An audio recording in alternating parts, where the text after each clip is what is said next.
I have invited here today 3 industry experts to have a panel discussion on software.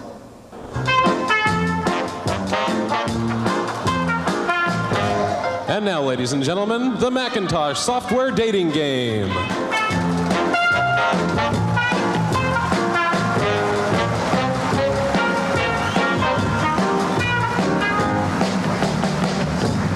Welcome to the Macintosh software dating game.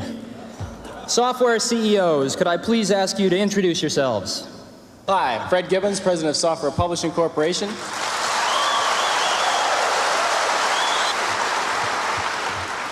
Hi, I'm Mitch Kapor, President of Lotus. We do a product called 123.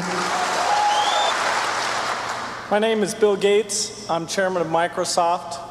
And during 1984, Microsoft expects to get half of its revenues from Macintosh software.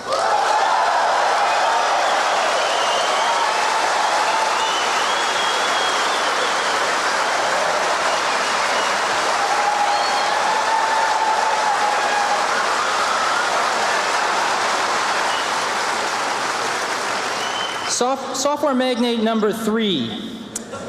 When was your first date with Macintosh? We've been working with the Mac for almost 2 years now, and we put some of our really good people on it. Software CEO number 3. Will Macintosh be the 3rd industry standard? Well, to create a new standard, it takes something that's not just a little bit different. It takes something that's really new and really captures people's imagination. And the Macintosh, of all the machines I've ever seen, is the only one that meets that standard.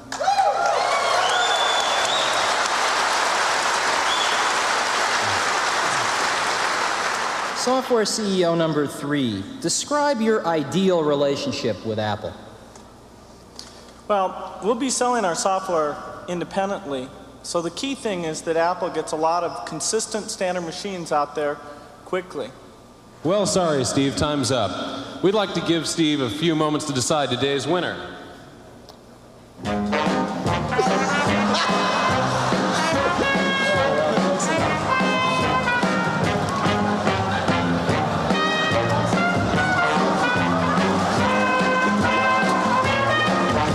Okay, Steve, who's the winner? Apple's are red, IBM's blue. If Mac's going to be the 3rd milestone, I need all of you.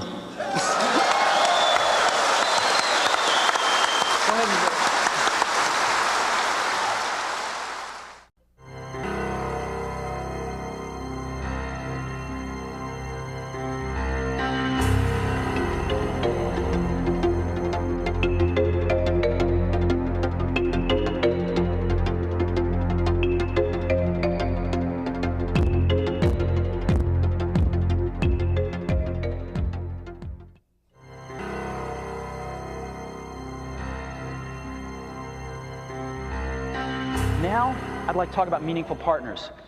Apple lives in an ecosystem, and it needs help from other partners. It needs to help other partners. And relationships that are destructive don't help anybody in this industry as it is today.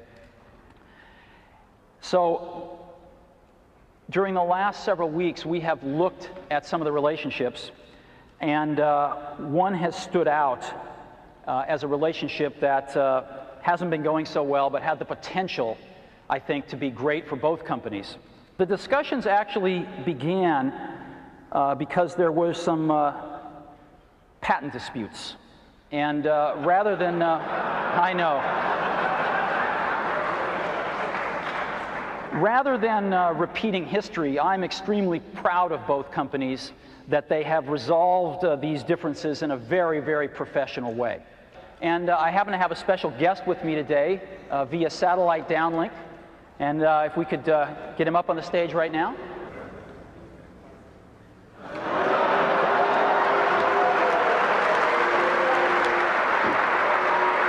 Some of the most exciting work that I've done in my career has been the work that I've done with Steve on the Macintosh. Whether it's the first introduction or doing products like Mac Excel. These have been major milestones. We're very excited about the new release we're building. This is called Mac Office 98.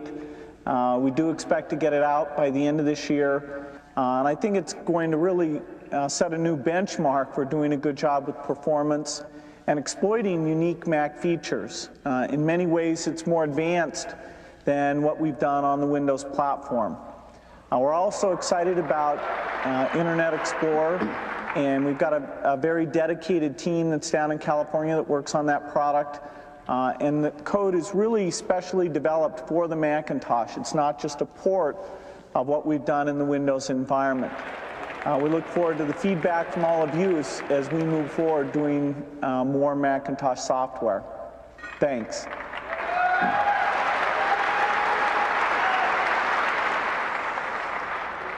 The era of setting this up as a competition between Apple and Microsoft is over as far as I'm concerned.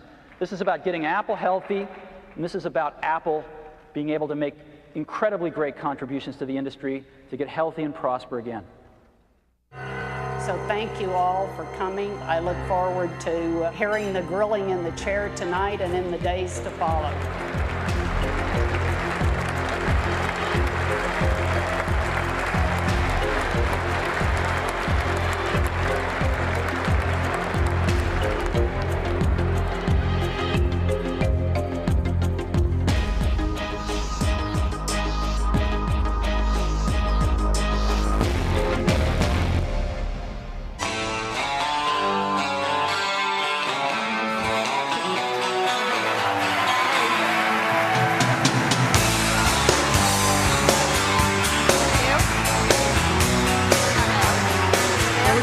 Why don't you sit here? Bill can sit here. Well, thank you. Before we get started, I think you know, there were some pioneers. Of course, we have the pioneers here on stage, but there were some other really important pioneers in the video we just saw, and a couple of them are here in the audience. So, Mitch Kapor, who is a regular at D, could you just stand up and wherever you are? There he is.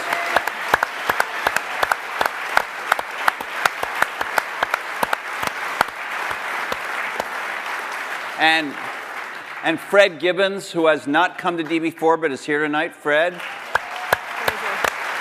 There's Fred. Right there. And I don't know if he's in the room, but I do want to recognize our fellow journalist Brent Schlender from Fortune, who did the last, to my knowledge, the last joint interview these guys did. It was not on a stage, but it was a Fortune magazine interview. Brent, I don't know if you're in the room. If you are, can you stand? Maybe he's Oh, way back there. way over there.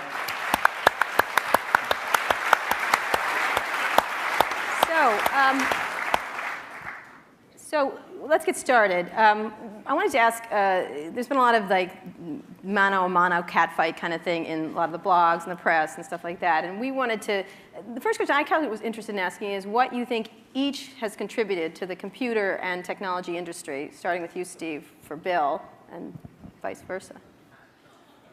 Well, you know, Bill built the first software company in the industry. And I think he built the first software company before anybody really in our industry knew what a software company was, except for these guys. And that was huge. That was really huge. And the business model that they ended up pursuing turned out to be the one that worked really well, you know, for the industry. Mm-hmm. So I think, but the biggest thing was Bill was really focused on software before almost anybody else had a clue that it was really the software. That's what I see. I mean, a lot of other things you could say, but that's the high order bit. And I think building a company is really hard. And it requires your greatest persuasive abilities to hire the best people you can and keep them at your company and keep them working, you know, doing the best work of their lives, hopefully. And Bill's been able to stay with it for all these years. So, Bill, how about the contribution of Steve and Apple? Well, first I want to clarify, I'm not fake Steve Jobs. You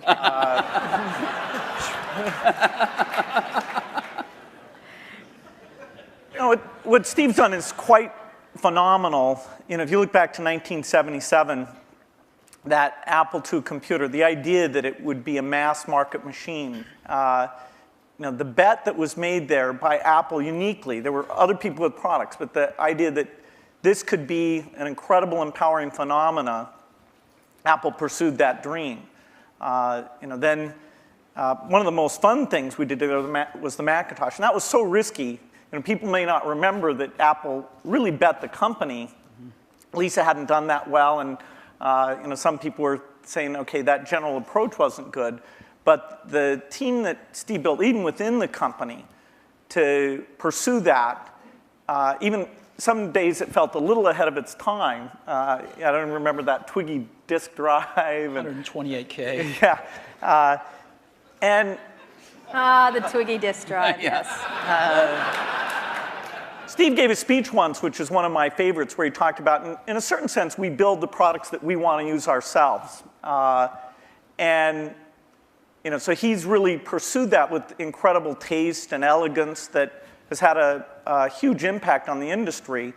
And his ability to always come around and figure out where that next bet should be has been phenomenal. Apple literally was failing when Steve went back and reinfused the innovation and risk-taking that have been phenomenal. So the industry's benefited immensely from his work. We've both been lucky to be part of it, but I'd say he's contributed as much as anyone. Well, we've also both been incredibly lucky to have had great partners that we started the companies with, and we've attracted great people. I mean, so everything that's been done at Microsoft and at Apple has been done by just remarkable people, none of which are sitting up here, today. Well, not us. Well, you're sort of the Not not us. And you're in a way you're the stand-ins for all those other people. in a way we are. In a very tangible way.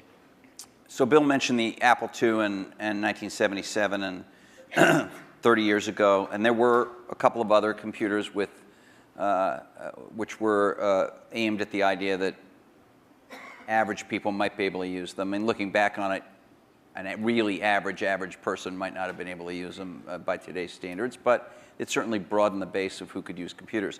I actually looked at an Apple ad from 1978. It was a print ad that shows you how ancient it was, and it said thousands of people have discovered the Apple computer. Thousands of people. And it also said, you don't want to buy one of these computers where you put a cartridge in. I think that was a reference to one of the Atari or something. I don't know. You want a computer you can write your own programs on. And so the world, and obviously people we had some very strange ads back then. We had one where it was in a kitchen, and there was a woman that looked like the wife, and she was typing in recipes on the computer with the husband looking on approvingly in the back. Yeah. Stuff like that. Yeah, how did that work for you? I don't think well. So, but just think back to, I know that you started Microsoft prior to 1977. I think Apple started the year before in 76. Microsoft in 74 was when we started writing the BASIC. And then, then we did shipped the BASIC in 75. Okay. Most people, some people here, but I don't think most people know that there was actually some Microsoft software in that Apple II computer. Do you want to talk about what happened there, or how that occurred? Yeah, there'd been the Altair and a few other companies, actually about 24, that had done various machines. But the 77 group included the PET, TRS-80, Commodore. and Commodore PET. TRS-80, and the Apple II. The original Apple II BASIC, the integer BASIC, we had nothing to do with. But then there was a floating point one where, and I mostly worked with Woz on that. Let me tell this story. So Woz, my partner, we started out with this guy named Steve Wozniak, brilliant, brilliant guy. He writes this BASIC that is like the best BASIC on the planet. It does stuff that no other BASIC's ever done. You don't have to run it to find your error messages. It finds them when you type it in and stuff. It's perfect in every way, except for one thing, which is it's just fixed point, right? It's not floating point. And so we're getting a lot of input that people want this BASIC to be floating point. And like we're begging Woz, please, please make this floating point. Who's we? How many people are in Apple? Well, me. Yeah. We're begging Woz to make this floating point, and he just never does it. You know, and he wrote it by hand on paper. I mean, you know, he didn't have an assembler or anything to write it with. It was all just written on paper, and he'd type it in. He just never got around to making a floating point. Why? Well, this is one of the mysteries of life. I don't know, but he never did. And so, you know, Microsoft had this very popular, really good floating point BASIC that we ended up going to them and saying, help. And how much was the, I think you were telling us earlier? That was $31,000. That Apple paid you for that. the floating point BASIC. And I flew out to Apple. I spent 2 days there getting the cassette. The cassette tapes were the main ways that people stored things at the time. Right. And, you know, that was fun. I think the most fun is later when we worked together. Well, what was the most fun? Tell the story about the most fun that was later. And maybe later, not the most fun. Let him talk. I'm teasing. Well, you know, Steve can probably start it better. The team that was assembled there to do the Macintosh was a very committed team. And there was an equivalent team on our side that just got totally focused on this activity. Jeff Harber's, a lot of incredible people. And we really had bet our future because on the Macintosh being successful, and then hopefully graphics interface in general being successful, but first and foremost, the thing that would popularize that being the Macintosh. And so we were working together, the schedules were uncertain, the quality was uncertain, the price. When Steve first came up, it was going to be a lot cheaper computer than it ended up being, but that was fine. So you worked in both places, in both? Well, we were in Seattle, and we fly down there. But Microsoft, if I remember correctly, from what I read, wasn't Microsoft one of the few companies that were allowed to even have a prototype of the Mac at the time? Well, what's interesting, what's hard to remember now, is that Microsoft wasn't in the applications business then. They took a big bet on the Mac because this is how they got into the apps business. I mean, Lotus dominated the apps business on the PC back then. Right. We had done just Multiplan, which was a hit on the Apple II. And then Mitch did an incredible job betting on the IBM PC, and 123 came in and, you know, ruled that part of the business. So the question was, what was the next paradigm shift that would allow for an entry? WordPerfect, we had Word, but WordPerfect was by far the strongest in word processing, DBase, and database. And Word was that was a kind of a DOS, a text. All of these products I'm saying were DOS-based products, because Windows wasn't in the picture at the time. Right. That's more in the early 90s that we get to that. And so we made this bet that the paradigm shift would be graphics interface, and in particular that the Macintosh would make that happen with 128K of memory, 22K of which was for the screen buffer, 14K was for the operating system. So it was 14K. Yeah. 14K. Yeah. The original Mac operating system was 14K. 14K that we had to have loaded when our software ran. So when the shell would come up, it had all the 128K. The OS was bigger than 14K. It was in the 20s somewhere. I see. So when we ship these computers now with, you know, a gigabyte, 2 gigabytes of memory, and nobody remembers. 128K. I remember that. I remember paying a lot of money for computers with 128K in those days. So the two companies worked closely on the Mac project because you were maybe not the only, but the principal or one of the principal software creators for it, right? Is that right? Well, Apple did the Mac itself, but we got Bill and his team involved to write these applications. And we were doing a few apps ourselves. We did Mac Paint and Mac Draw and stuff like that. But Bill and his team did some great work. Now, in terms of moving forward, after you left and your company grew more and more strong, what did you think was going to happen to Apple after sort of the disasters that occurred after Steve left? Well, Apple's fate hung in the balance. We continued to do Macintosh software, and you know, Excel, which Steve and I introduced together in New York City. That was kind of a fun event. That went on and did very well. But then, you know, Apple just wasn't differentiating itself well enough from the higher volume platform. And meaning Windows, right? I mean, DOS and Windows. Okay, but especially Windows in the 90s began to take off. By 1995, Windows became popular. The big debate wasn't sort of Mac versus Windows. The big debate was character mode interface versus graphics mode interface. And when the 386 came and we got more memory and the speed was adequate and some development tools came along, that paradigm bet on GUI paid off for everybody who'd gotten in early and said, you know, this is the way that's going to go. But Apple wasn't able to leverage its products.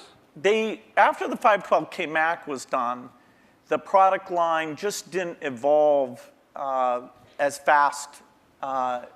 Steve wasn't there, as it needed to. And we were actually negotiating a deal to invest and make some commitments and things with Gil Amelio. Yeah. No, seriously. And Don't be mean. Don't be mean to him. I'm sorry? Just saying the word Gil Amelio, you can see him just. And so I was calling him up on the weekend and all this stuff. And next thing I knew, Steve called me up and said, don't worry about that negotiation with Gil Amelio. You can just talk to me now. And I said, wow. Gil was a nice guy, but he had a saying. He said, Apple is like a ship with a hole in the bottom, leaking water. And my job is to get the ship pointed in the right direction.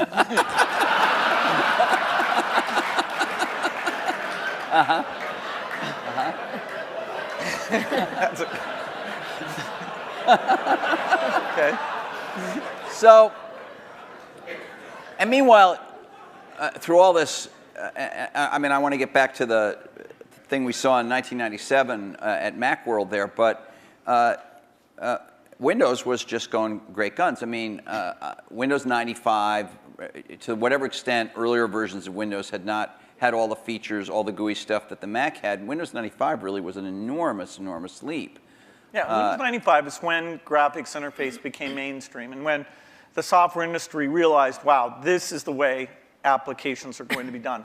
And it was amazing that it was ridiculed sort of in 93, 94. It was not mainstream. And then in 95, the debate was over. It was kind of just a common sense thing. And it was a combination of hardware and software maturity getting to a point that people could see it.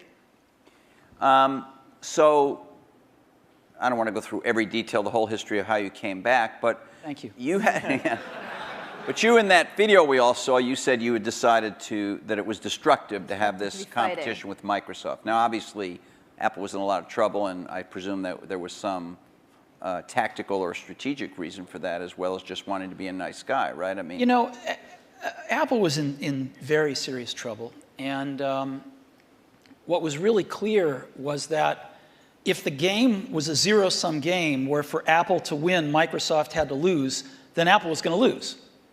But that's a lot of people's heads were still in that place. Why was that from your perspective? Well, a lot of people's heads were in that place at Apple, and even in the customer base, because, you know, Apple had invented a lot of this stuff, and Microsoft was being successful, and Apple wasn't, and there was jealousy and this and that. There was just a lot of reasons for it that don't matter.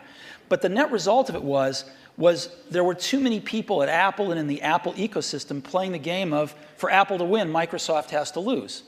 And it was clear that you didn't have to play that game, because Apple wasn't going to beat Microsoft. Apple didn't have to beat Microsoft. Apple had to remember who Apple was, because it had forgotten who Apple was.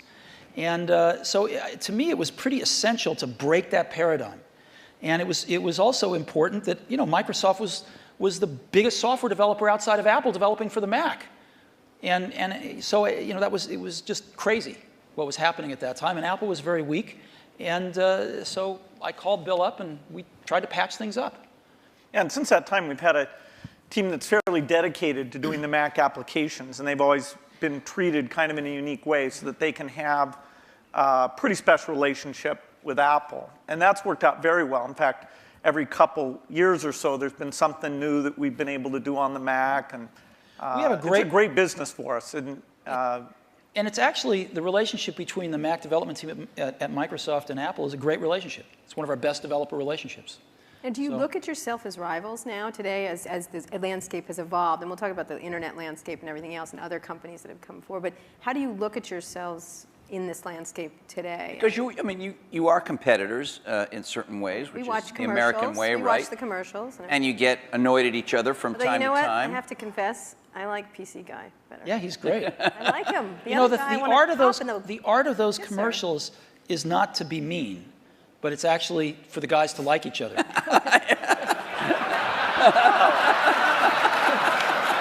Thanks. PC Guy is great. I like He's got a big heart. His mother loves him. His mother loves I'm him. telling you. Loves him. I like PC Guy totally much better. Wow. I do. I don't know why. He's endearing. The other guy's a PC Guy's what jackass. makes it all work, actually. Yeah. All right. It's worth thinking about. So how do you look at I mean, yourselves? let me just ask you, Bill. You obviously, Microsoft is a much larger company. You're in many more markets, many more types of products than Apple is. When you were running the company, or when Steve Ballmer is running the company, you think obviously about Google. You think about, I don't know, Linux in the enterprise. You think about lots of, Sony in the game area. How often is Apple on your radar screen at Microsoft in a business sense? Well, they're on the radar screen as an opportunity, and in a few cases like the Zune, that if you go over to that group, they think of Apple as a competitor. They love the fact that Apple's created a gigantic market, and they're going to try and come in and contribute something to that. And we love them because they're all customers.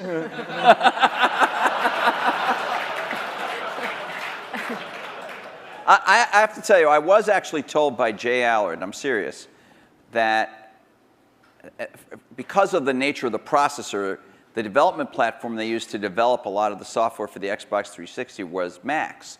And he claimed that at one point they had placed the biggest order for whatever the Mac Tower was at the time of anybody, and it was Microsoft. I don't know if it was the biggest, but yeah, we had the same processor, essentially, that the Mac had. This is one of those great ironies. They were switching away from that processor while the Xbox 360 was adopting it, but for good reasons, actually, in both cases, because we're not in a portable application, and that was one of the things that processor roadmap didn't have. But yes, we did. It shows pragmatism, but we try and do things that way. So that was the development system for the early people getting their software ready for the introduction of Xbox 360. And we never ran an ad on that. I see. Admirable restraint. That's wonderful. There were hundreds of them. Steve is so known for his restraint.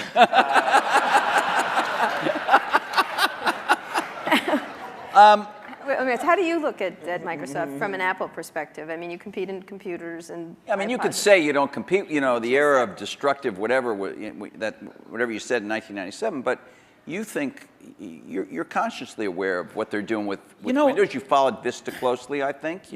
What's really interesting is, and we talked about this earlier today, if you look at the reason that the iPod exists and that Apple's in that marketplace, it's because these really great Japanese consumer electronics companies who kind of owned the portable music market for a long, invented it and owned it, couldn't do the appropriate software, couldn't conceive of and implement the appropriate software.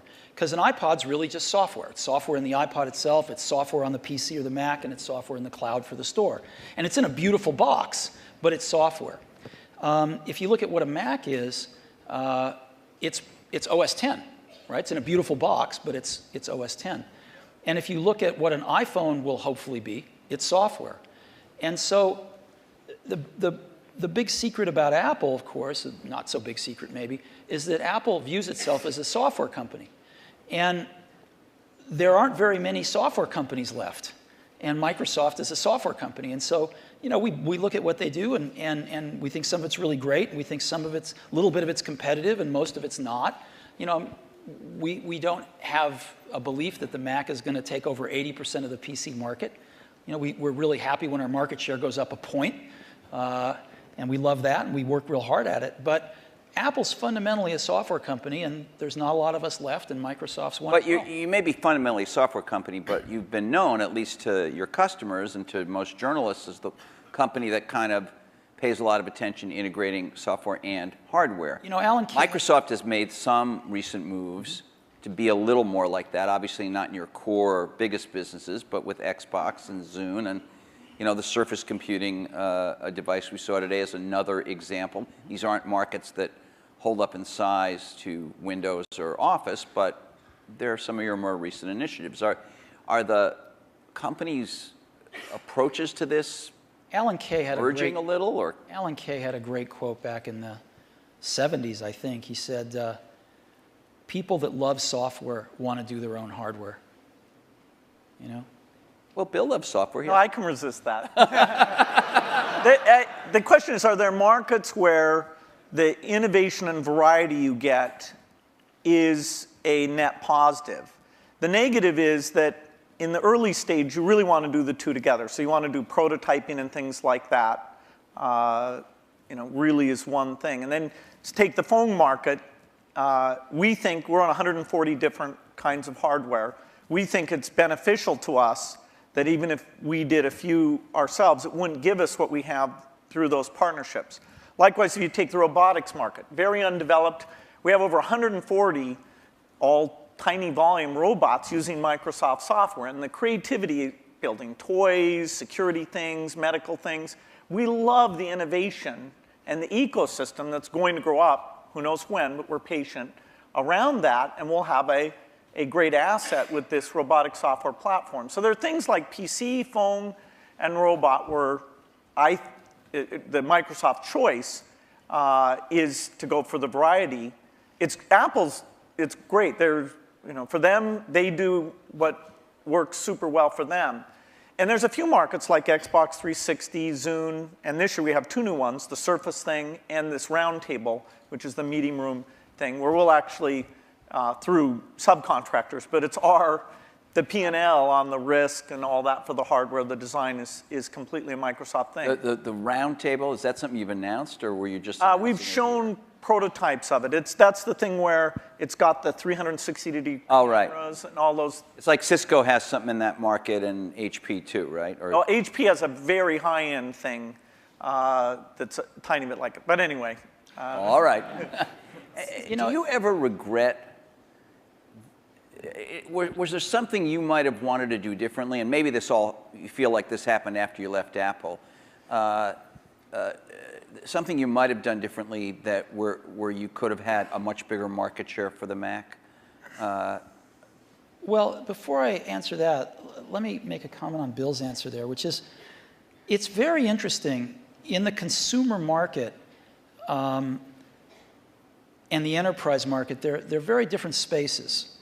And in the consumer market, at least, I think one can make a pretty strong case that Windows on PCs, it's hard to see other examples of the software and hardware being decoupled working super well yet. It might in the phone space over time. It might. But it's not clear. It's not clear. You can see a lot more examples of the hardware-software coupling working well. And so I think this is one of the reasons we all come to work every day, is because nobody knows the answer to some of these questions, and we'll find out over the coming years. Maybe both will work fine, and I think, maybe they won't. Yeah, it's good to try both approaches. In some product categories, take music players, the solo design worked better. In the PC market, the variety of designs at this stage has a higher share. It has a higher share? Yeah, it has a lot higher share. Well, it's not that much different in music players the other way around. Is there some moment you feel like I should have done this, or Apple should have done that, and we could have had? You stuck to this idea of these hardware-software integration, and it's working very well now. There's a lot of things that happened that I'm sure I could have done better when I was at Apple the first time, and a lot of things that happened after I left that I thought were wrong turns, but it doesn't matter. It really doesn't matter, and you kind of got to let go of that stuff, and we are where we are. So we tend to look forward, and one of the things I did when I got back to Apple 10 years ago was I I gave the museum to Stanford and all the papers and all the old machines and kind of cleared out the cobwebs and said, let's stop looking backwards here. It's all about what happens tomorrow. And because you can't look back and say, well, gosh, you know, I wish I hadn't gotten fired. I wish I was there. I wish this. I wish that. It doesn't matter. And so let's go invent tomorrow rather than worrying about what happened yesterday. Let's talk about, we're going to talk a little bit about tomorrow, but let's talk about today, the landscape of how you see the different players in the market and how you look at what's developing now. What has surprised both of you since having been around for so long and still very active in everything? I mean, your companies are still critically key companies, but there are many, many companies that are becoming quite powerful. How do you look at the landscape at this moment and what's happening, especially in the internet space? I think it's super healthy right now. I think there's a lot of young people out there building some great companies who want to build companies, who aren't just interested in starting something and selling it to one of the big guys, but who want to build companies. And I think there's some really exciting companies getting built out there. Some next generation of stuff that you know, some of us play catch up with, and you know, some of us find ways to partner with and things like that. But there's a lot of activity out there now, wouldn't you say? Yeah, I'd say it's a healthy period. Yeah. The notion of what the new form factors look like, what natural interface can do, the ability to use the cloud, the internet, to do part of the task in a complementary way to the local experience. There's a lot of invention that the whole approach of startups, the existing companies who do research, we'll look back at this as one of the great periods of invention. I think so too. There's a lot of things that are risky right now, which is always a good sign, you know, and you can see through them. You can see to the other side and go, yes, this could be huge, but there's a period of risk that, you know, nobody's ever done it before. Do you have an example that would, for example? I do, but I can't say. Okay. And so, but I can say, when you feel like that, that's a great thing. Right. That's what keeps you coming to work in the morning, and and it tells you there's something exciting around the next corner. Okay, but so the two of you have certainly, you're involved every day with the internet. You have internet products. You have a whole slew of stuff on the internet. You have iTunes and .Mac and all of that. But on another level, you're the guys who represent the rich client, the personal computer, the big operating system and all that. And there is a certain school of thought, and I'm sure it's shared by some people in the room, that this is all migrating to the cloud and you'll need a fairly light piece of hardware that won't have to have all that investment, all the kind of stuff you guys have done throughout your careers. So as much as people might think of you as rivals, one way to think of you as the two guys. We're both dinosaurs. Huh? We're both dinosaurs. Dinosaurs or whatever. I can talk about that? No. Seriously, is there in 5 years? In 5 years, is the personal computer still going to be the linchpin of all this stuff? Well, you can say that it'll be predicted that it won't be. The network computer took us over about, 5 years ago, we disappeared. Remember the single function computer? There was somebody who said that these general purpose things are kind of a dumb idea. That took us over. The mainstream is always under attack. The thing that people don't realize is that you're going to have rich local functionality. I mean, at least our bet. As you get things like speech and vision, as you get more natural form factors, it's a question of using that local richness together with the richness that's elsewhere. And as you look at the device, say, that's connecting to the TV set or connecting in the car, there are lighter weight hardware internet connections. But when you come to the full screen, rich, edit the document, create things, I think we're nowhere near where we can be on making that stronger. I'll give you a concrete example. I love Google Maps, use it on my computer, in a browser. But when we were doing the iPhone, we thought, wouldn't it be great to have maps on the iPhone? And so we called up Google, and they'd done a few client apps in Java on some phones, and they had an API that we worked with them a little on. And we ended up writing a client app for those APIs. They would provide the back-end service. And the app we were able to write, since we're pretty reasonable at writing apps, blows away any Google Maps client. Just blows it away. Same set of data coming off the server, but the experience you have using it is unbelievable. It's way better than the computer. And just in a completely different league than what they'd put on phones before. And that client is the result of a lot of technology on the client, that client application. So when we show it to them, they're just blown away by how good it is.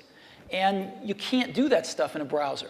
So people are figuring out how to do more in a browser, how to get persistent state of things when you're disconnected from a browser, how do you actually run apps locally using apps written in those technologies so they can be pretty transparent whether you're connected or not. But it's happening fairly slowly, and there's still a lot you can do with a rich client environment. At the same time, the hardware is progressing to where you can run a rich client environment on lower and lower cost devices, on lower and lower power devices. And so there's some pretty cool things you can do with clients. So okay, so you're saying rich clients still matter, but maybe I misunderstood you, but your example was about a rich client that is not a personal computer as we have thought of a personal computer. What I'm trying to say is I think the marriage of some really great client apps with some really great cloud services is incredibly powerful, and right now can be way more powerful than just having a browser on the client. You're talking about a software company being a software and services company rather than a... I'm saying the marriage of these services plus a more sophisticated client is a very powerful marriage. Bill, you architecturally, the question is, do you run just in the cloud and all you have down locally is the browser? And that is the same question for the phone as it is for the full screen device. There'll always be different screen sizes because these are, the 5-inch screen does not really compete with the 20-inch screen, does not compete with the big living room screen. Those are things that there'll be some type of computing behind all of those things, all connected to the internet. But the idea that locally you have the responsiveness of immediate interaction without the latency or bandwidth limitations that you get if you try and do it all behind.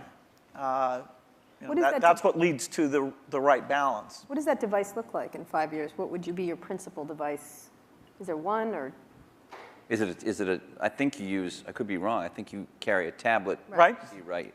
Which has not necessarily stormed the world yet. Yeah, this is like Windows 1992. I think. That is, I'm unrepentant on my belief. Okay, but to go back to Kara's point, what would you each imagine that you would carry as your principal, let's say, thing to do I mean, the Jeff web Hawkins showed a very lightweight email device and all that kind of stuff. Yeah, I don't know if you guys saw, but Jeff Hawkins showed a Linux-based, a very small, I think he called it a companion to a smartphone today. A phone companion. It sounded a little naughty, frankly. It doesn't matter, you weren't there, but what would you think each would be? I assume you carry a tablet PC. I don't know what brand it is. Maybe you change them up. I don't know. You obviously carry a MacBook Pro, I would guess, or a MacBook. Yeah, well, and an iPhone. And an iPhone. You have one? I do. Right here? Yes. Well, he has one. He took it out before. Really? Sorry. He flashed his iPhone earlier today. Anyway, go ahead. So what is your device? What would you say the device what's your you device should in be 5 carrying? years that you rely on the most? I don't think you'll have one device. I think you'll have a full screen device that you can carry around, and you'll do dramatically more reading off of that. Yeah, I mean, I believe in the tablet form factor. I think you'll have voice. I think you'll have ink. You'll have some way of having a hardware keyboard and some settings for that. And then you'll have the device that fits in your pocket, which the whole notion of how much function should you combine in there. There's navigation computers, there's media, there's phone. Technology is letting us put more things in there, but then again, you really want to tune it so people know what they expect. So there's quite a bit of experimentation in that pocket-sized device. But I think those are natural form factors, and that we'll have the evolution of the portable machine and the evolution of the phone will both be extremely high volume, complementary. That is, if you own one, you're more likely to own the other. And then at home, you'd have a setup that they all plug into? Well, at home, you'll have your living room, which is your 10-foot experience, and that's connected up to the internet. And there you'll have gaming and entertainment. And there's a lot of experimentation in terms of what content looks like in that world. And then in your den, you'll have something a lot like you have at your desk at work.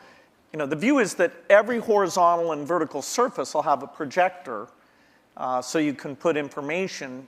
You know, your desk can be a surface that you can sit and manipulate things. Can I please have a room in my house that doesn't have a screen and a projector in it? The bathroom. Well, That's the perfect place for it, actually. so what's your 5-year outlook at the devices you'll carry? You know, it's interesting. The PC has proved to be very resilient. Because as Bill said earlier, I mean, the death of the PC has been predicted every few years. And here, when you're saying PC, you mean personal computer in general, not just Windows PCs. I mean personal computer Yeah. in general. Okay. And you know, there was the age of productivity, if you will, you know, the spreadsheets and word processors, and that kind of got the whole industry moving. And it kind of plateaued for a while, was getting a little stale, and then the internet came along, right? And everybody needed more powerful computers to get on the internet. Browsers came along, and it was this whole internet age that came along, access to the internet.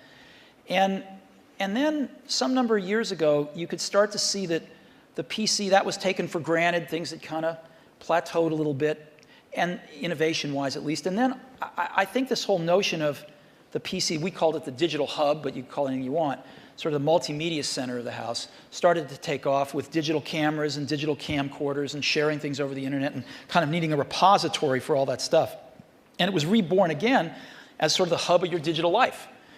And you can sort of see that there's something starting again. It's not clear exactly what it is, but it will be the PC maybe used a little more tightly coupled with some back-end internet services and some things like that. And of course, PCs are going mobile in an ever greater degree. So I think the PC is going to continue, this general purpose device is going to continue to be with us and morph with us, whether it's a tablet or a notebook or a big curved desktop that you have at your house or whatever it might be. So I think that'll be something that most people have, at least in this society. In others, maybe not, but certainly in this one. But then there's an explosion that's starting to happen in these, what you call post-PC devices, right? And you call the iPod one of them. There's a lot of things that are not... You can get into trouble for using that term. I want you to know that. What? I'm kidding. Post-PC devices. Why? People write letters to the editor. They complain about it. Anyway, go ahead. Okay.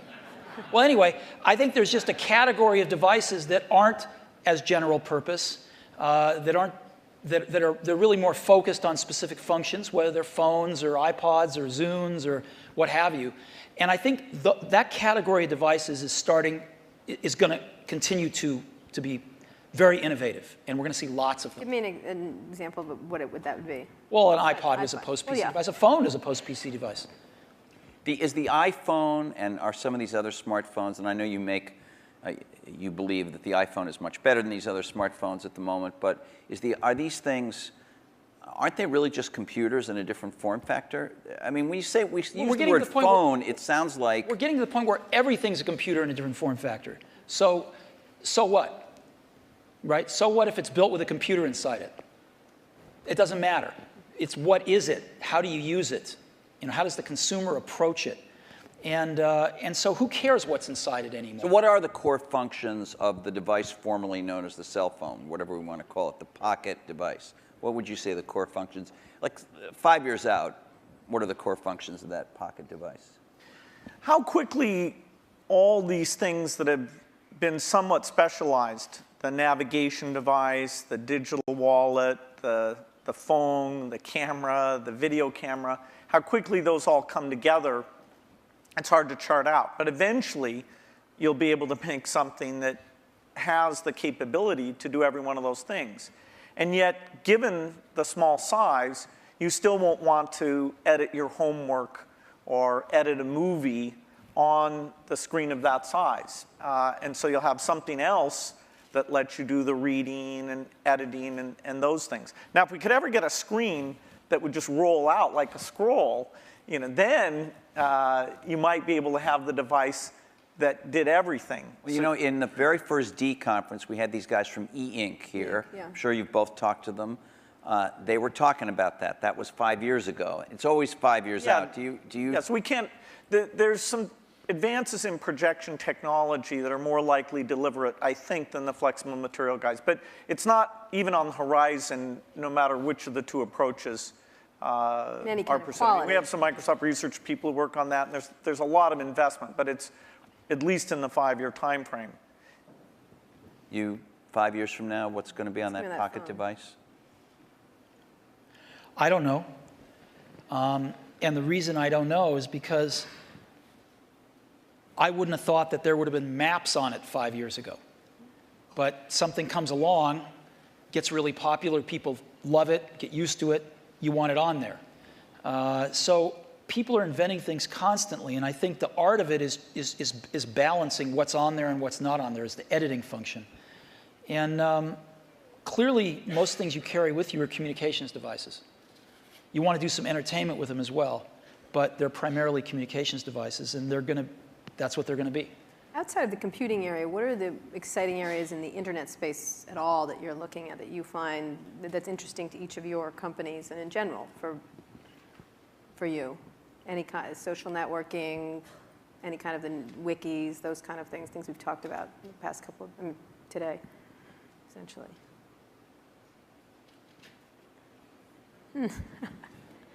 You know, we're working on some things that I can't talk about. Again. But, again, yeah. But there used Very to be, beautiful, There I used to know. be a saying, isn't it, at It's going to Apple? blow us away, though, Blow us when away. you can't touch Wow, it's great. There used to be a saying at Apple, isn't it funny a ship that leaks from the top? So, That's kind of like a sweater without sleeves as a vest. I don't get that. that was what they used to say about me when I was in my 20s. Okay. There's a zillion interesting things going on the internet. The most interesting things to me are these incredible new services that people are bringing up. And Surrounding entertainment or? there's a lot of them surrounding entertainment, but there's a lot of them that have to do with just sort of figuring out how to navigate through life a little more efficiently. And I think, it's really great when you show somebody something and you don't have to convince them they have a problem that this solves. They know they have a problem. You can show them something, they go, oh my God, I need this. And I think you're going to see a lot of things like that happen over the next year or two. Do you, you obviously have a very large internet business with iTunes, and you sell a lot of stuff on in the Apple Store. But, you were early with this idea that when you bought a computer from Apple, you had this kind of internet service back end, and it was called .Mac. And I think a lot of people feel you haven't developed it very much. I couldn't agree with you more, and we'll make up for lost time in the near future. And in your case, you obviously have huge things like Hotmail, for instance, which is, I guess, and Windows Messenger, which are both widely used, and I don't even know how many users. A gazillion. Huge numbers. But on the other hand, you haven't, as Steve Ballmer was talking about today, you have other people have much stronger positions in things like search and other parts of the internet. So are you guys, because you are the personal computer companies that are best, best associated with that, not as nimble as some of these competitors at this point? Do you worry about not being as nimble, both of you? I mean, obviously Microsoft's a much bigger company, but you're a big company. Steve, Apple is. Do you worry about not being as nimble as somebody sitting out there with, the kind of 10 employees that you guys had in 1977? Well, there's always going to be great new things that come out of other companies, and you want to be in a position to benefit from those, to have those inventions drive demand for Windows and personal computers, and then some of those upstream things you want to participate in. I hope Steve mentioned we are going to participate in search, hopefully to a higher degree in the future. He did mention that, yeah. Than at present, so we'll see what we can do there. A lot of the applications are more specialized, so they're not areas we'll go into. Take what can happen with education now, that video is mainstream, and all these tools that let you do rich interactions are very mainstream. I'm very excited about that. The idea of empowerment goes back to the very beginning of our industry, and some of those dreams that this would be used by students, or that teachers could get better and learn from each other in these new ways. We're just at the threshold where some of those things can happen. And yes, our companies can contribute to that, but as a whole, it's the ecosystem jumping on and building on each other where you can finally say, finally technology did something for education. See, I look at this a little bit differently, which is we're not trying to do a lot of this stuff because it's not what we do. We don't think one company can do everything. So you've got to partner with people that are really good at stuff. Like, we're not, I mean, maybe Microsoft is great at search. We're not. We're not trying to be great at search. So we partner with people that are great at search. And we don't know how to do maps on the back end. We know how to do the best maps client in the world, but we don't know how to do the back end. So we partner with people that know how to do the back end. And what we want to do is be that consumer's device and that consumer's experience wrapped around all this information and things we can deliver to them in a wonderful user interface, in a coherent product. And so in some cases, we have to do more work than others. In the case of iTunes, there wasn't a music delivery service that was any good, and we had to do one, so we'll do one. But in other cases, there's companies doing a way better job because we're not as good at this stuff as other people are, and we'd love to partner with them. And so, we selectively do that. And I think it's really hard for one company to do everything. Let's talk about entertainment. Life's complex. You're both in the entertainment world. Entertainment is important to both your companies. For yours, music right now, and as you get into Apple TV, Microsoft has been within the Hollywood area. Where do you see that going in the era of YouTube? We've had a couple of network people here talking about changes that are happening in Hollywood and everything else. What is happening now to entertainment delivery, and where do you all play? Because you'll be the delivery mechanism in one way or the other for most people. Well, the big milestone is where the delivery platform is the internet. And so you bring the richness and the interactivity. I think you can get a little bit of a glimpse of the future of TV more from looking at community type things like Xbox Live, where people are talking to each other, finding friends, watching things together, talking about those things. That, as you map that onto genres like educational shows or sports shows or watching the Olympics or the elections, that ability to navigate becomes very, very powerful. And we're not an entertainment company. Yes, we do Halo, which is this big video game, but by and large, we're a platform.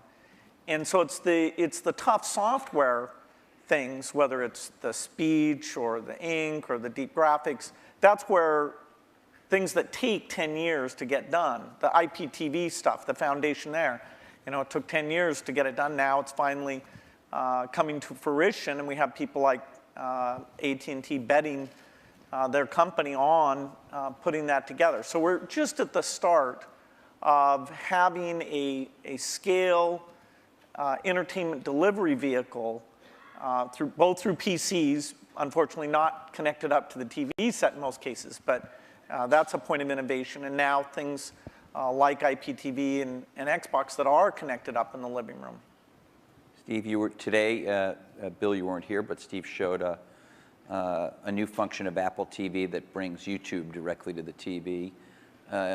Is there going to be more of that from you? Do you see yourself, the way Bill says, as an enabler of entertainment? Or, well, I mean, putting aside your Disney role, but your Apple I mean, role.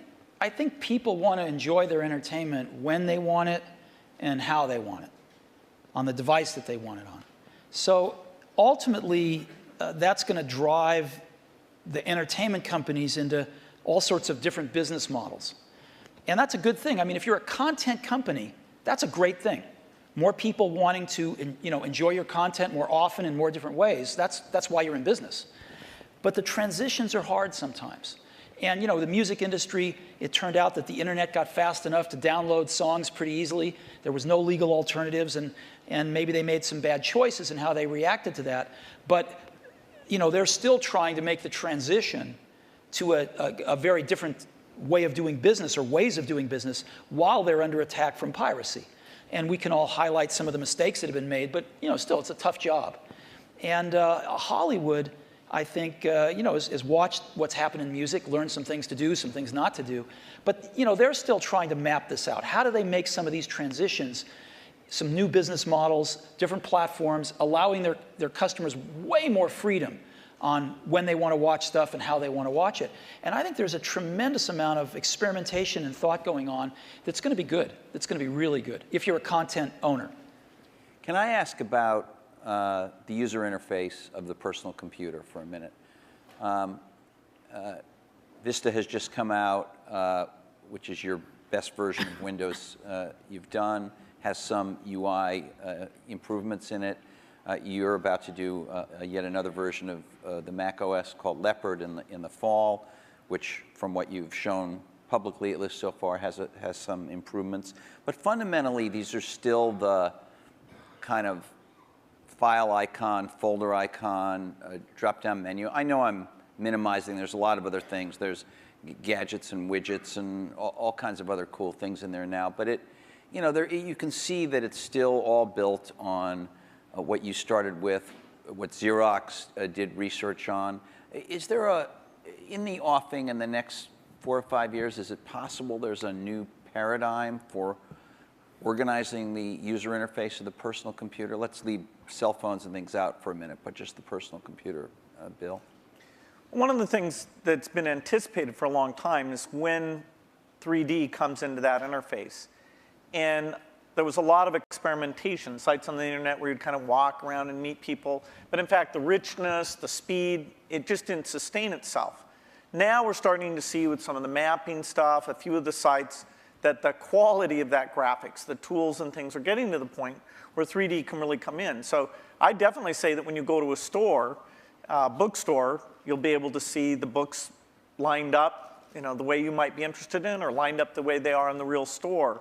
So 3D is a way of organizing things, particularly as we're getting much more media information on the computer, a lot more choices, a lot more navigation than we've ever had before. And we can take that into this communications world where the PC is playing a much more central role, kind of taking over what was the PBX, sort of one of the last mainframes in the business environment. That'll be a big change that'll come to it. And as we get natural input, that'll cause a change. And what about this multi-touch stuff? It's really interesting. Obviously, Steve showed some of it on the iPhone when he introduced the iPhone. Steve Ballmer today showed a bunch of it with the Surface computing device. It happens, although it's not part of our program, that HP, which is a sponsor of this conference, has a multi-touch sort of display over here out in the foyer. Will this make its way that Minority into, Report, this kind of thing? Yeah, will this make its way into, maybe you call it direct manipulation of objects with your hands and your fingers. Will this make its way into mainstream, let's say, laptop computers as a new UI or an additional part of the UI, or is that just a but go beyond the laptop. Specialized devices? Vision, software is doing vision. And so, imagine a game machine where you just can pick up the bat and swing it, or the tennis racket and swing it. Yeah, we have one of those. Yeah, No, that's not it. You can't pick up your tennis racket I see what you mean. and swing it. Right. You can't sit there with your friends and do those natural things. That's a 3D positional device. This is video recognition. This is a camera seeing what's going on. And in a meeting, like you're on a video conference, you don't know who's speaking when they're audio only, things like that. The camera will be ubiquitous. Now, of course, we have to design it in a way that people's expectations about privacy are handled appropriately. But software can do vision, and it can do it very, very inexpensively. And that means this stuff becomes pervasive. You don't just talk about it being in a laptop device. You talk about it being part of the meeting room or the living room or... But on the laptop, the way that, maybe I'm wrong, maybe this is what we have is great and we don't need any new big radical change. But when I turn on my laptop, whether it's my Vista laptop or my Mac laptop, there have been improvements, but it's a lot like it was 10 years ago. It's much better. The graphics are better and all that. You talked about that radical change. You have the mouse. For both your companies. You have the icons you move around. You have and you talked about what a big gamble it was in '84 to do that and then follow on with Windows. We still essentially have that approach, and I'm just wondering, is that going to change? Touch, ink, speech, vision, those things come in, but they don't come in as a radical substitute. I think you're also underestimating the degree of evolution because you've lived with it year by year. Say we'd sent you away for 10 years and you came back and you said, wow, there's a search paradigm, and that's more at the center of how you find these things. There's tagging, that's more at the center of how you find these things. There's you know, the evolution is a very good thing. In fact, even in that evolution, the stuff we did with Office, there's this balance you strike where when you make a change, in that case the ribbon, you're going to have some users who feel like, oh, geez, I have to spend a little bit time to be brought along to that. You know, but there has been good evolution, but these natural interface things are the revolutionary change, and they'll be very revolutionary. That together with the 3D that I talked about. Steve? I know you're working on something. It's going to be beautiful. We'll see it soon. Yeah, you know, And you can't talk about it, but Bill discusses all his secret plans. You don't discuss any of them. I know, it's not fair, but it's, I think the question is a very simple one, which is, how much of the really revolutionary things people are going to do in the next 5 years are done on the PCs, or how much of it is really focused on the post-PC devices? And there's a real temptation to focus it on the post-PC devices because it's a clean slate, and because they're more focused devices, and because they don't have the, you know, they don't have the legacy of these zillions of apps that have to run in zillions of markets.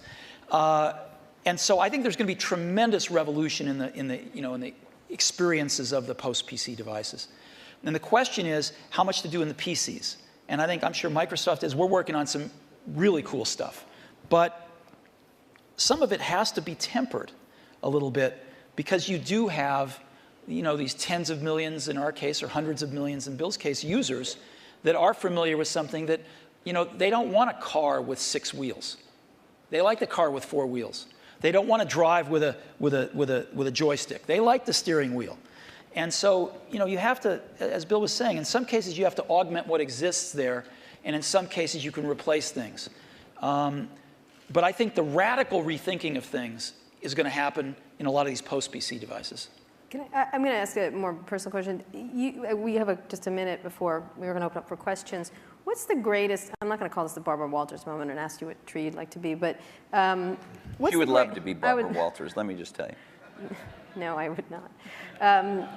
What's the greatest misunderstanding? Ding, right. But thank you, Steve. About your relationship. I mean, you're obviously going to go down in history as history books already said kind of thing. But what's the greatest misunderstanding between you and your relationship and about each other? What would you say would be this idea of catfight, this idea of which one of the many? Well, we've kept our marriage secret for over a decade now. Canada, that trip to Canada. Mm-hmm.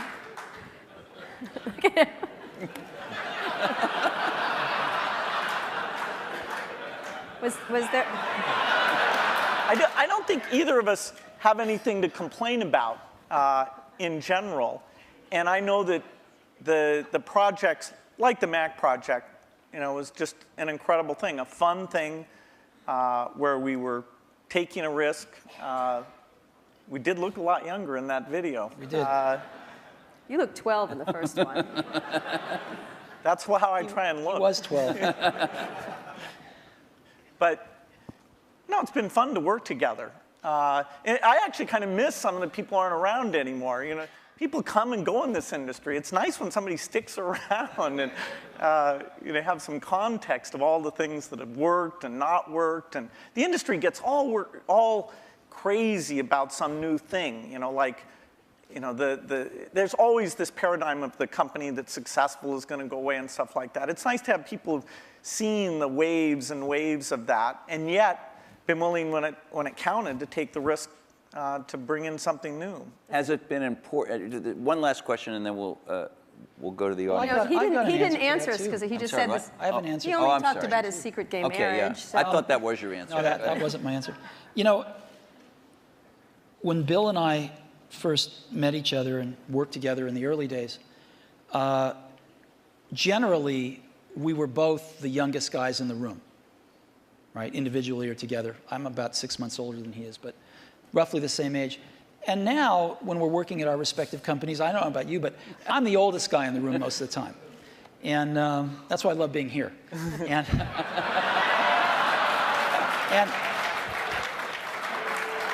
so, happy to oblige.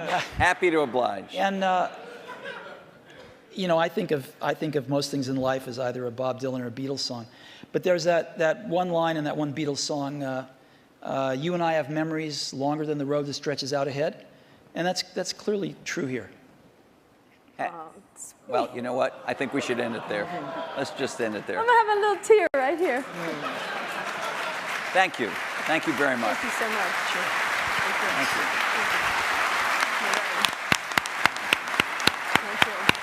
We're going to ask you questions.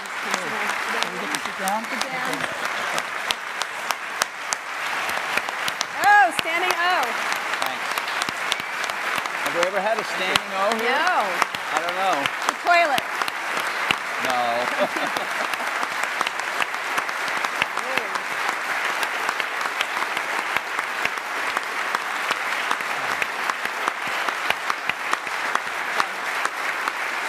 Whoa.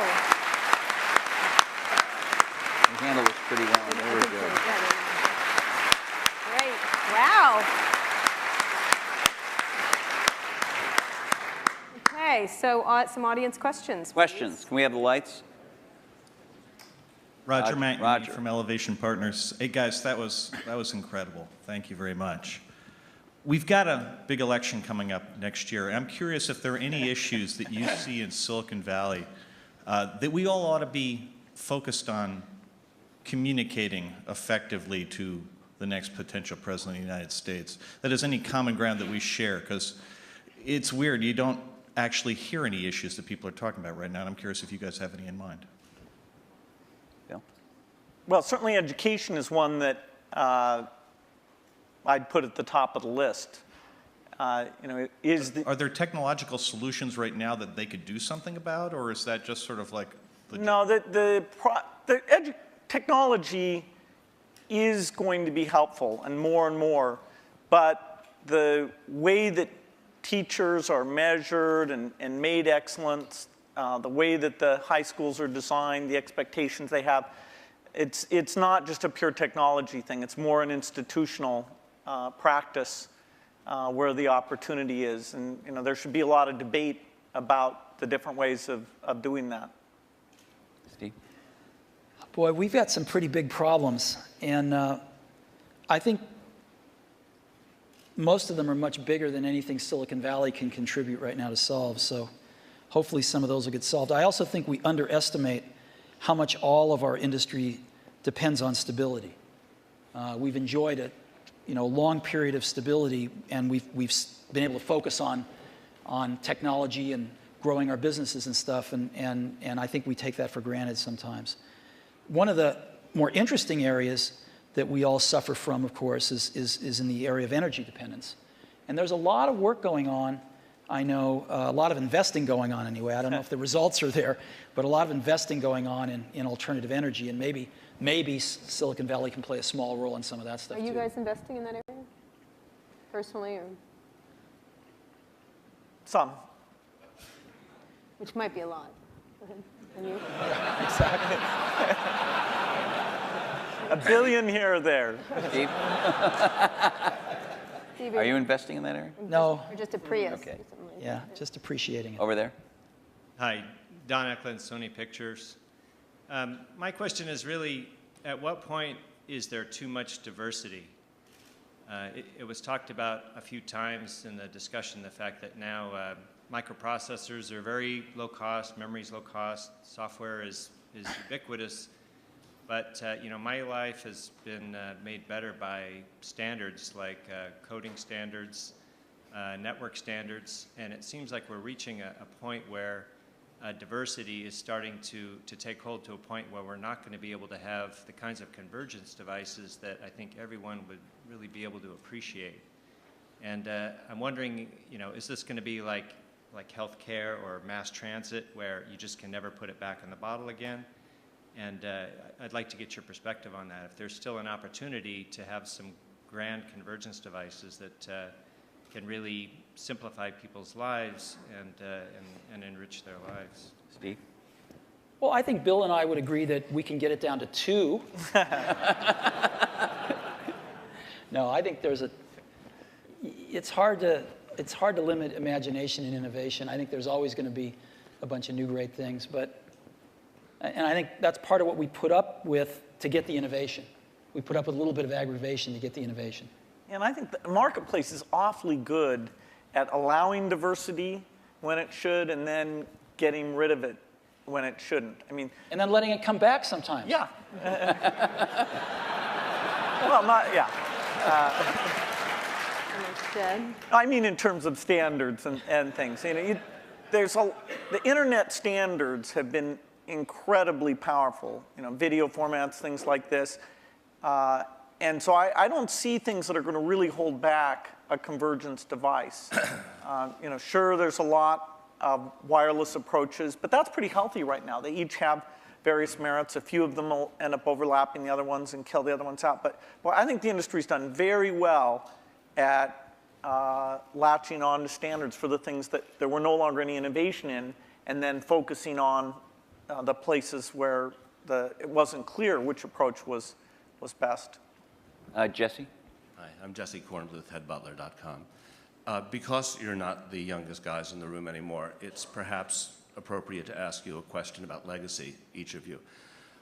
Bill, even your harshest critic would have to admit that your philanthropy work is, you know, planet-shaking, incredible, and could be, if you make it, a second act so amazing that it would dwarf what you've actually done at Microsoft.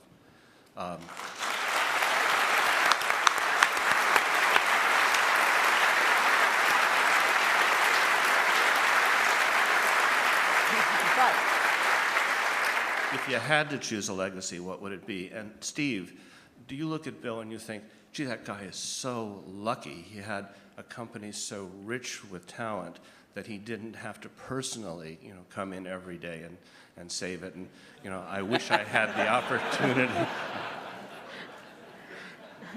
Okay, he's not going to answer that one. Bill? Well, the most important work I got a chance to be involved in, no matter what I do, is the personal computer. You know, that's what I grew up, you know, my teens, my 20s, my 30s. You know, I even knew not to get married because I was until later, because I was so obsessed with it. That's my life's work.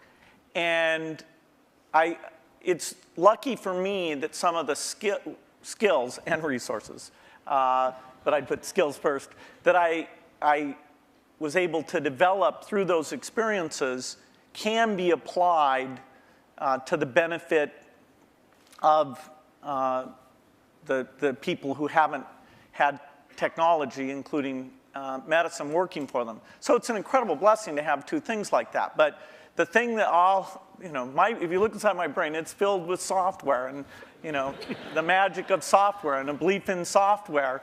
And, you know, that's not going to change. Okay. So your question was about whether I wish I didn't have to go into Apple every day?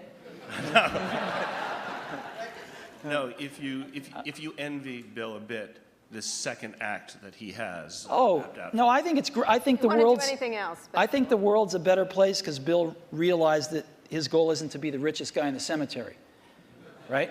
That's a good thing, and so he's doing a lot of good with the money that he made. You know, I'm sure Bill was like me in this way. I mean, I grew up fairly middle class, lower middle class, and I never really cared much about money. And Apple was so successful early on in life that I was very lucky that I didn't have to care about money then. And so I've been able to focus on work and then later on my family. And I sort of look at us as two of the luckiest guys on the planet because we found what we loved to do and we were at the right place at the right time. And we've gotten to go to work every day with super bright people for 30 years and do what we love doing. And so it's hard to be happier than that. You know, your family and that. What more can you ask for? And so I don't think about legacy much. I just think about being able to get up every day and go in and hang around these great people and hopefully create something that other people will love as much as we do. And if we can do that, that's great. I think the middle. Yeah. Thanks, Steve and Bill. Rob Kelly. I'm here with my business partner, We've got a 100-person internet media business. I'm wondering what would be the single most valuable piece of advice you'd give us to even attempt to create some of the value that you guys have done in both your very impressive companies. I think actually, maybe in both cases, correct me if I'm wrong, the excitement wasn't really seeing the economic value. You know, even when we wrote down at Microsoft in 1975, a computer on every desk and in every home, we didn't realize, oh, and we'll have to be a big company. Every time I thought, oh God, can we double in size? Geez, can you manage that many people? Will that feel fun still? You know, and so every doubling was like, okay, this is the last one. And so the economic thing wasn't at the forefront. The idea of being at the forefront and seeing new things and things we wanted to do, and being able to bring in different people who are fun to work with, eventually with a pretty broad set of skills, and figuring out how to get those people, those broad skills, to work well together has been one of the greatest challenges. You know, I've made more of my mistakes in that area maybe than anywhere, but you know, eventually getting some of those teams to work very well together. So it's, you know, I think it's a lot about the people and the passion, and it's amazing that the business worked out the way that it did. Yeah. People say you have to have a lot of passion for what you're doing, and it's totally true. And the reason is because it's so hard that if you don't, any rational person would give up. It's really hard, and you have to do it over a sustained period of time. So if you don't love it, if you're not having fun doing it and you don't really love it, you're going to give up. And that's what happens to most people, actually. If you really look at the ones that ended up, you know, being successful, unquote, in the eyes of society, and the ones that didn't, oftentimes it's the ones that are successful loved what they did so they could persevere when it got really tough. And the ones that didn't love it quit because they're sane, right? Who would want to put up with this stuff if you don't love it? So it's a lot of hard work, and it's a lot of worrying constantly. And if you don't love it, you're going to fail. So you got to love it. You got to have passion. And I think that's the high order bit. The second thing is you've got to be a really good talent scout, because no matter how smart you are, you need a team of great people, and you've got to figure out how to size people up fairly quickly, make decisions without knowing people too well, and hire them, and see how you do, and refine your intuition, and be able to help build an organization that can eventually just build itself. Because you need great people around you. Thank you. Liz Beyer, question, I guess it's historical curiosity. You approach the same opportunity so very differently. What did you learn about running your own business that you wished you had thought of sooner or thought of first by watching the other guy? Well, I'd give a lot to have Steve's taste. He has natural, not a joke at all. I think in terms of intuitive taste, both for people and products. We sat in Mac product reviews where there were questions about software choices, how things would be done, that I viewed as an engineering question, and that's just how my mind works. And I'd see Steve make the decision based on a sense of people and product that it's even hard for me to explain. The way he does things, it's just different. And I think it's magical. And in that case, wow.